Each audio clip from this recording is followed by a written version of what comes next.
नमस्कार, मैं हूं दिबांग। जम्मू में रविवार को हुए 2 धमाके खतरे की घंटी हैं। साफ है, आतंकियों के हाथ लग गए हैं छोटे ड्रोन्स या क्वाडकॉप्टर्स। ये होते क्या हैं? इन्हें घातक क्यों माना जाता है? और इंपॉर्टेंट ये जरूर देखिएगा, दुनिया भर में विशेषज्ञ ड्रोन्स और आर्टिफिशियल इंटेलिजेंस को जोड़ने के खिलाफ क्यों हैं? क्या होता है लॉस, LAWS? आज नई जानकारियां। लॉस क्या है बताऊंगा आगे। आज वो बातें जिनको लेकर दुनिया भर में वैज्ञानिकों और रक्षा विशेषज्ञों में बहुत ज्यादा चिंता है। शुरुआत करते हैं ड्रोन से। क्वाडकॉप्टर्स को शौकिया उड़ाया जाता, लेकिन आज इनका कारोबार अरबों डॉलर में होता है। ड्रोन्स देखने में छोटे विमान से लगते हैं, ये मानव रहित होते हैं। इनका इस्तेमाल खासतौर पर निगरानी के लिए होता है। लेकिन 2001 के बाद से अमेरिका ने अपने प्रीडेटर ड्रोन्स में हथियार लगाने शुरू किए। उसी साल अफगानिस्तान में तालिबान के सुप्रीम कमांडर मुल्ला उमर पर हुआ पहला ड्रोन स्ट्राइक। भारत में DRDO रुस्तम नाम का medium altitude long endurance drone बना रहा है।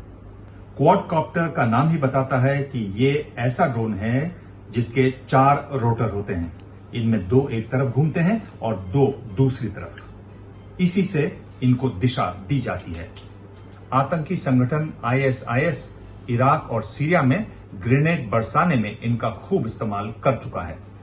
अब बात करते हैं क्वाडकॉप्टर्स की। ऐसे नानो कैटेगरी के ड्रोन्स खिलौनों की दुकान में मिलते हैं। नानो कैटेगरी यानी इनका वजन 250 ग्राम से कम होता है। इन्हें रिमोट के जरिए शौकिया उड़ाया जाता है। भारत में 2018 में Directorate General of Civil Aviation ने ड्रोन्स पर कानून बनाए।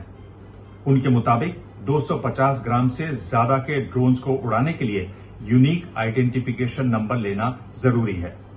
कानून के मुताबिक एयरपोर्ट्स, दिल्ली के विजय चौक, राज्यों की राजधानी में सेक्रेटेरिएट, मिलिट्री इंस्टॉलेशंस और अंतर्राष्ट्रीय सीमा पर इनको नहीं उड़ाया जा सकता। जम्मू में हमले के बाद ये बात भी सामने आई कि पाकिस्तान से आतंकी और उनके आका ड्रोन्स के जरिए न सिर्फ हथियार भेज रहे थे, बल्कि ड्रग्स की स्मगलिंग भी कर रहे थे। सरकार के मुताबिक 2019 में भारत पाक सीमा पर 167 ड्रोन देखे गए। 2020 में आंकड़ा रहा 77। इस साल जनवरी में जम्मू कश्मीर पुलिस ने 2 लोगों को तब पकड़ा जब वो ड्रोन से लाए गए 16 grenade, 2 AK-47 rifles, 9 AK magazines, 1 pistol और एम्यूनिशंस ले जा रहे थे। वायुसेना के कई अधिकारियों ने जम्मू आतंकी हमले में ड्रोन के इस्तेमाल को चिंताजनक बताया है। इस चिंता की कई वजह हैं। सबसे बड़ी मुश्किल है कि छोटी आकार के ड्रोन नीची उड़ान भरते हैं, जिसकी वजह से ये राडार की पकड़ से बच जाते हैं। बहुत पास आने पर ही ये दिखते हैं। यही वजह है कि ड्रोन के मामले में शूट टू किल का SOP अपनाया जाता है। इसमें ड्रोन उड़ा रहे आतंकी के पकड़े जाने का खतरा नहीं होता। दूसरे हमलों के मुकाबले ये काफी सस्ता होता है। इस साल फरवरी में आई association of United states army की रिपोर्ट के मुताबिक ड्रोन टेक्नोलॉजी में लगातार सुधार हो रहे हैं और आतंकवादी इसका डर फैलाने में इस्तेमाल करेंगे।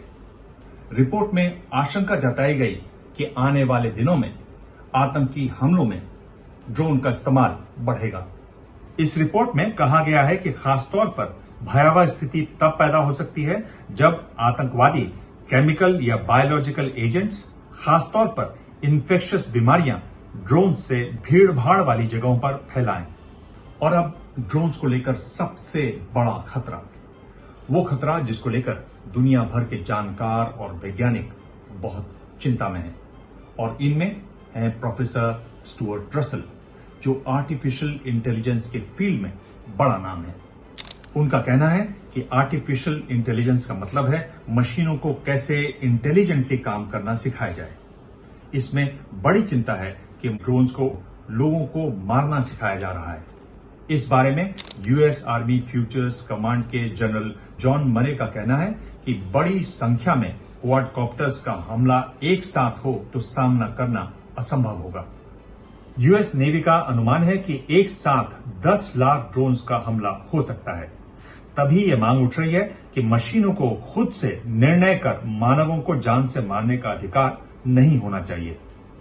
अब तक 30 देशों और 20 नोबेल पुरस्कार विजेताओं ने लॉस यानी लीथल ऑटोनोमस वेपन सिस्टम पर रोक लगाने की मांग की है। यूएन में भी इस पर चर्चा हो चुकी है, लेकिन उन पर काम चल रहा है। यूनाइटेड नेशंस की एक रिपोर्ट बताती है कि मार्च 2020 में टर्की ने लीबिया के खिलाफ मिलिट्री कॉन्फ्लिक्ट में लॉस यानी लीथल ऑटोनोमस वेपन सिस्टम का इस्तेमाल किया। यूएन की रिपोर्ट कहती है कि लॉस अपना टारगेट खुद ढूंढते हैं, इसके लिए ऑपरेटर के साथ उनका संपर्क जरूरी नहीं होता।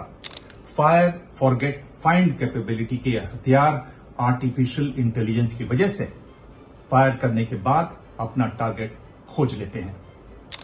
अगर ऐसे हथियार आतंकियों के हाथ लगें तो बहुत तबाही मच सकती है। गंभीर वीडियो है।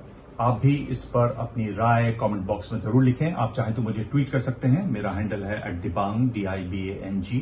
मैं आपके ट्वीट पढ़ता हूं, आपकी राय भी पढ़ता हूं, उसके जवाब भी देता हूं, वो भी देखिएगा। क्या आप आगे भी इस तरह की वीडियो देखना चाहेंगे, ये जरूर बताइएगा। धन्यवाद।